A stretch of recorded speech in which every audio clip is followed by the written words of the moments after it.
Ay, shucks, ang sarap. Miss ko si Lloyd. Amoy melon. Uy, kakaiba to. Pinakabahan ako. Pero, wow. Alam nyo, hindi to aqua tint. Ang ganda ng formula. I want something new. Baby, visit ka. Parang online selling lang to ah. Siya na yung favorite ko. Okay, yun lang yung thoughts ko. Huwag nyo kawain.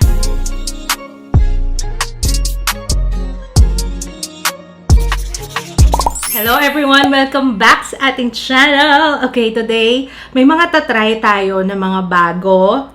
Yes, bagong products from our local brands. We have Strokes, Squad Cosmetics, and Get Ready With Me Cosmetics. Alam ko, excited kayo dito. Marami nagre-request nitong mga to. So, let's start with Squad Melon Collection. Your new favorite has arrived. A gift from your squad bestie. Ito siya mga kaibigan. Ay, nawala na sa pwesto. Tanggalin ko na lang muna guys ha, kasi nandito sa ilalim eh. Opo. So, we have yung Melon Lip Oil, Melon Mist. Ito setting spray to. Ayan, meron din silang Squad Cosmetics Makeup Removing Wipes. Okay, itatry natin to lahat. Sakto kasi may mga swatches tayong gagawin.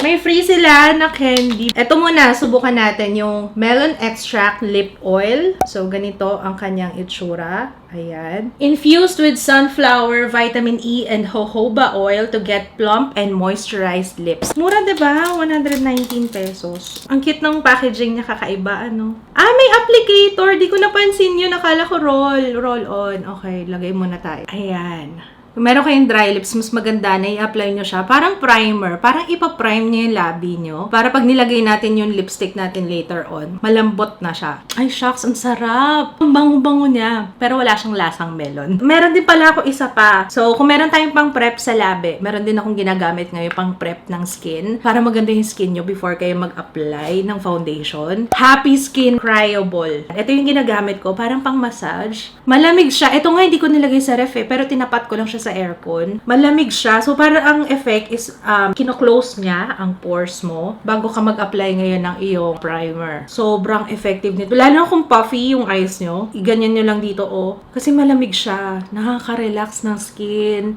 ng pores. Kaya, pag in-apply niyo yung foundation nyo, pack na pack ang lapat. Kung ano wala kayong ginagawa, nanood lang kayo, ganyan. Or habang nagbabrowse kayo ng feed nyo, ikot-ikot nyo lang sa skin nyo, ganyan. Mabigat to guys ha. Mabigat siya. Ito, malamig. Parang pinaparelax niya yung skin mo. And kino-close niya. Dahil malamig, siguro, dahil malamig, kino-constrict niya yung blood vessels. So, buma-blood vessels ka na dyan, sis, ha? Okay, so, ire-ready ko lang muna yung aking face kasi next na itatry natin ay cream blush. Yun yung new from Strokes Beauty Lab. So, maglalagay lang muna ako ng, as usual, Lux Organics Aloe Vera Soothing Gel. Kasi ito na yung aking primer talaga. Ang ganda kasi ng effect nito sa skin. Kapag nag-set na siya, mamaya makikita nyo, parang batak na yung skin ko. Tapos, dinagdag pa natin yung effect ng cryoball. Very, very good. Okay, hintayin lang muna natin mag-set. Ayan na. Nakikita nyo yung glass skin effect. Yung soothing gel yan. And yung cryoball from Happy Skin. Ililista ko yung mga ginamit kong products sa description box. And update, sira na yung pump nung sa akin. Kaya binubuksan ko na siya. Wala akong magawa. Talagang bukas na eh. Ang shade ko dito is Buff, yung lightest. Inihintay ko talaga maglabas sila ng lighter shades. Kasi nga nag-oxidize tong foundation na to. Pero I love this foundation. Ang ganda niya talaga. So far, sa local brands, ito ang aking current favorite na foundation. Syempre, ang gamit ko is Blendy, yung softy egg natin. Magkikilay lang ako. Okay, tapusin ko lang muna to guys, ha? Opo. The Shake Cheek Collection. So, merong Crush Blush and then may Face Flash. Yung Crush Blush, yun yung Tinted Cheek Balm. Tapos, Face Flash naman siya yung Face Illuminating Balm. Okay, swatch muna natin sa kamay, guys, ha? Kasi baka, isa lang yung mukha ko, eh. Hindi natin carry lahat to. Ang daming shades. So, let's start with Crush Blush. Ayan, si Darling. Ang ganda ng packaging nila, mga kaibigan. Tingnan nyo naman, oh. Shala, diba? 378 pesos. Available sa Shopee, Lazada, Beauty MNL, Zalora, and Strokes.ph na website. It's gluten-free, BPA-free, paraben-free, cruelty-free, phthalate-free, and vegan-friendly. So, simulan natin. Again, this one is Dollen. Miss ko si Lloyd. Dollen. Okay, ito yung shade Nadalen. Ayan siya. Very pink siya for me. Very manika. Ayan, magagamit na natin yung Squad Cosmetics na makeup removing wipes. So, ganito yung itsura niya, guys. Medyo makapal. Tapos, meron siyang, ayan, ang tawag dyan, groove. Hindi siya yung smooth na, mas nakakatanggal. Uy, ayan. Nakakatanggal naman siya kaagad. And, amoy melon. Pero, hindi ganun katapang na melon na amoy. Okay, next one, we have, kakaiba to. Risque.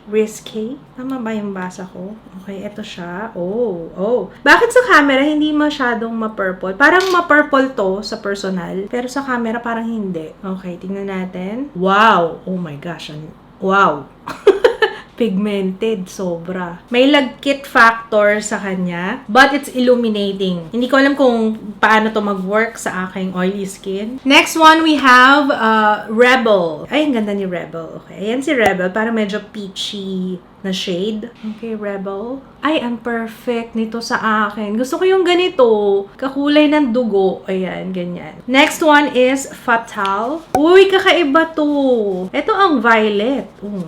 Okay, ay, maganda. Akala ko matingkad na violet. Hindi, ang galing, kakaiba. Ayan, okay. Kung fan ka ni Barney, this is for you.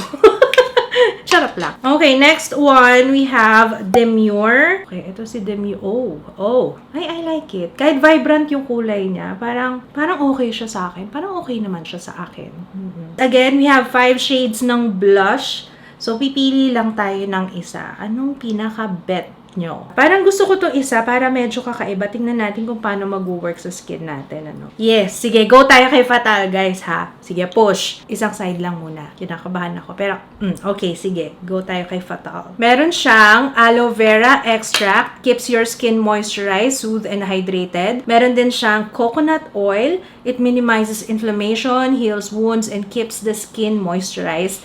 Meron ding sweet almond. Wow! Napawawa ko sa mga ingredients nitong blush na to, ha. Reduces the appearance of dark spots and improves the skin texture. Ay, kung ilalagay ko sa cheeks to, may enjoy ko to. Kasi meron na siyang skincare benefits. Not bad, nasa 378. And, ayan siya. Alam niyo, magdadagdag ako. Ang ganda. Madali siyang i-blend. Kahit daliri lang, guys, ha. Ayan, as you can see. Ito yung ginamit ko, guys. Akala mo purple. Pero pag nilagay mo na siya sa cheeks, ang bango nito. So, ayan si Fatal on one side of my face. Kasi meron tayong itatry pa mamaya eh. So, nire-reserve ko tong kabila. Wala naman yung lagkit na sinasabi ko kanina. Sa swatch lang. Siguro kasi mas marami. Tsaka hindi ko binlend out masyado para makita niyo yung pigment. This one is nice. And madali siyang i-blend. Hindi na istorbo yung foundation ko. Maganda yung formula. And plus sa akin is yung skincare benefits. Mabilis naman siyang mabura using the makeup remover wipes. Siguro ang concern ko lang dito is yung tape niya. Normally, ayoko ng ganitong tape. Gusto ko yung para medyo parang papel. Kasi in time, etong ganito, nawawala na yung dikit eh. Face Flash naman tayo. Opo. Let's start with Gold Rush. Si Face Flash, ang difference niya with the Crush Blush, ito white lang.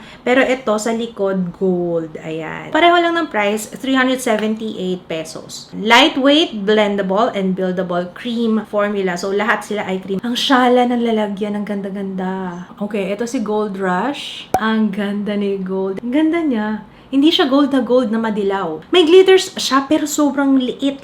So, parang pag nilagay mo sa skin mo, parang sheer lang. Hindi ganun kalalaki yung glitters. Try nga natin sa nose, kasi may natira eh. Ayan siya. Okay, next shade, we have Sparkling Champagne. Mas light siya, pero makikita mo yung parang pag tumama yung ilaw, may pagka-pinkish. Ganun talaga ang champagne, guys, ha. Next shade, we have Pearlescent Pink, pero parang white lang to. Sarap hawakan. Ayan. Ito ang pink talaga. Ang galing, white siya sa pan, pero pag nilagay mo sa skin, makikita mo talaga yung pink, oh. Next shade, we have Copper Sunset. Ayan, si Copper Sunset. Ito may kulay na siya.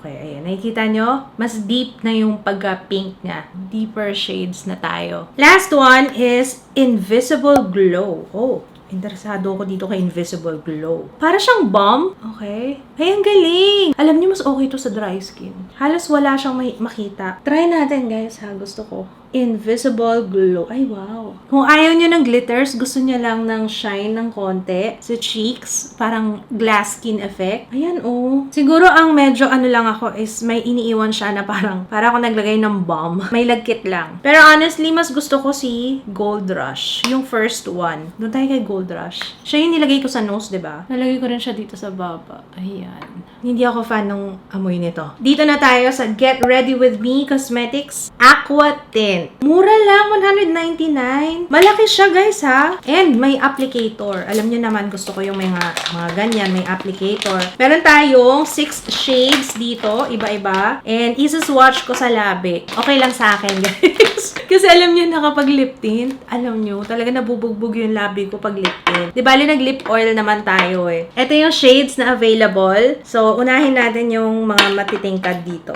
Yung feeling ko matingkad. Nandun sa plastic yung mga details niya. Of course, as usual, alam na natin si Madam May Layug. It's PETA certified, long-wearing, multi-use. Once you open, 12 months ang itatagal. Nandito rin yung ingredients na sa plastic pero hindi ko siya halos mabasa. Sobrang liliit. Pati yung description, nandito kaso, ayun nga, sobrang liit, hindi ko na mabasa. How to apply? Make sure that lips are moisturized. Apply Get Ready With Me Aqua Tint on your cheeks by lightly tapping the applicator onto the skin. Pwede sa cheeks, pwede sa lips. Let's start with Gen Z. Nagulat ako kasi akala ko water tint. Ito ay jelly. Nakikita nyo? Parang jelly, oh. Okay, tanggalin ko muna yung lip oil. Ayan, parang malambot na yung lips ko. Oh, na-moisturize siya. It's a yes agad sa akin yung lip oil ng Squad Cosmetics. Okay, let's watch Gen Z. Yung shade niya nandito sa ilalim, ha? 5 ml for 199 pesos. Tapos may applicator na siya. And yung applicator niya ay nabebend. Ay, wow! Ang sarap! Lasang bubble gum. Alam nyo, hindi to aqua tint. Jelly to. Very natural. I like it! Ito yung madalas kong ginagamit ngayon. Yung water tint naman ng Detail Cosmetics. Ito, water talaga. Gusto nyo makita yung comparison? Kasi baka merong interested. So, ito water talaga. As you can see, ayan, oh, malabnaw siya. Nakikita niyo yung difference? Mas thick si Aqua Tint compared kay Detail Cosmetics Water Tint. And sa ngayon, ha, based sa pag-apply ko sa lips ng Gen Z na shade, walang nagsisettle. Kumbaga, buong labi, yun yung kulay niya. Kung babalikan niyo yung review ko ng Detail Cosmetics na Water Tint,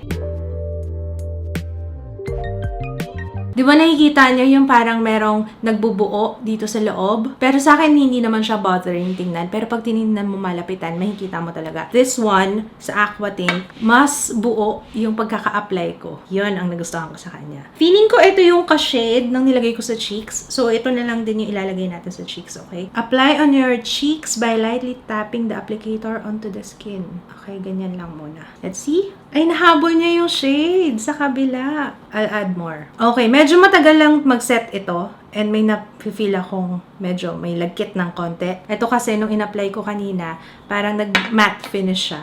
Ito, nakikita nyo naman yung reflection. Ayan, oh. Meron pang konting lagkit factor. Oh my gosh, pahirapan na to. Nagsustain na siya. Pero sa lips, wala akong problema sa kanya. Ang ganda niya sa labi. Ay, meron akong technique. Kung ayaw nyong matanggal yung plastic niya, twist nyo na lang.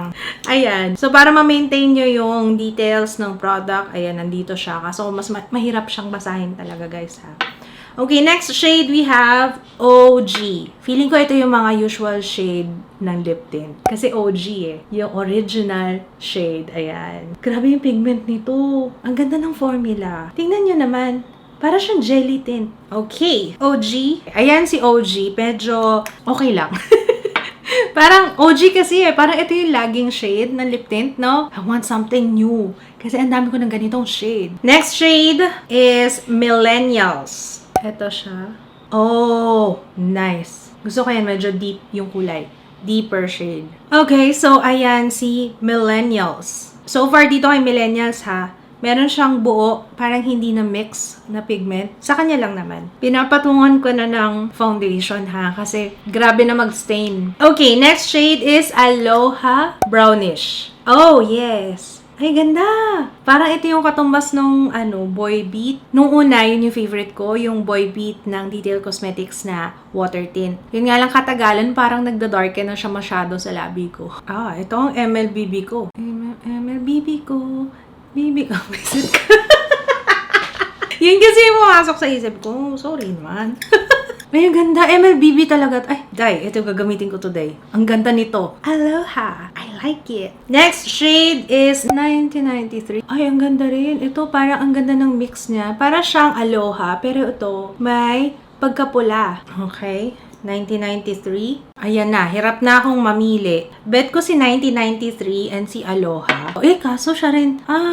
Nakikita niyo ba? Ayan, may buo. Dalawa na. Kanina si Millennials, tapos ayang si 1993. Yun lang ang concern ko. Meron siyang buo. Last shade, we have PM Scent. Ang cute. Parang online selling lang to. Oh, wow. Okay, kung meron tayong brownish kanina, yung dalawa, ito ay parang kulay dugo. Parang ganon. Sorry hindi ako magaling mag-explain ng kulay, ha? Ay, wow. Wow. Wait lang. Sorry, PM Scent.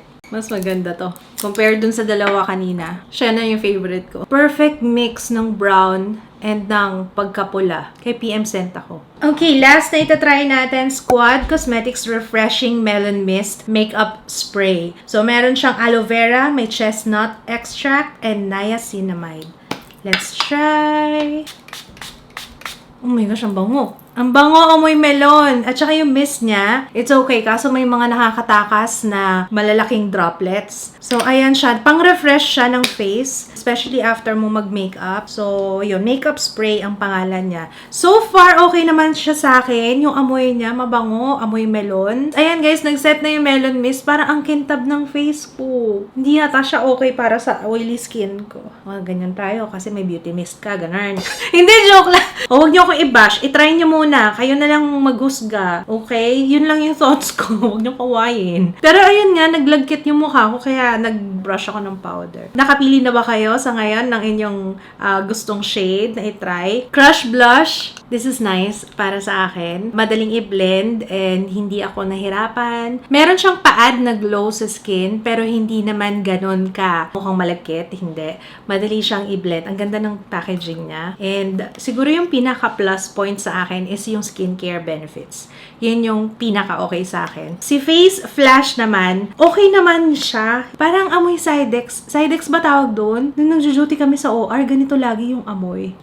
Nurse po ako dati. Opo, kaya ganito yung amoy. Kaya parang masangsang siya for me. Yun, hindi ko alam kung bakit ganun yung amoy. Yung amoy lang ang hindi okay sa akin. Pero yung performance, yung itsura niya on skin, wala akong problema. Maganda siya. Pang-add ng glow. Squad Cosmetics Wipe for Clear Skin. Ayan, makeup removing wipes. It's okay. Okay sa akin and plus points yung mabango and makapal. Medyo thick yung sheets kaya okay na okay sa akin. Hindi nakaka-trauma ng skin. Kumbaga, malambot talaga. Lip oil is a yes kagad sa akin, guys. I-add nyo to sa routine nyo, especially if you have dry lips para pag ina-apply nyo na ang inyong lip product, maganda ang labi nyo. Siya yung pang-prime, siya yung pang-prep ng labi. And then lastly is yung Get Ready With Me Cosmetics. Ayan, ang ganda nito kasi parang jelly tint siya. Though aqua tint yung pangalan niya, hindi siya totally water tint.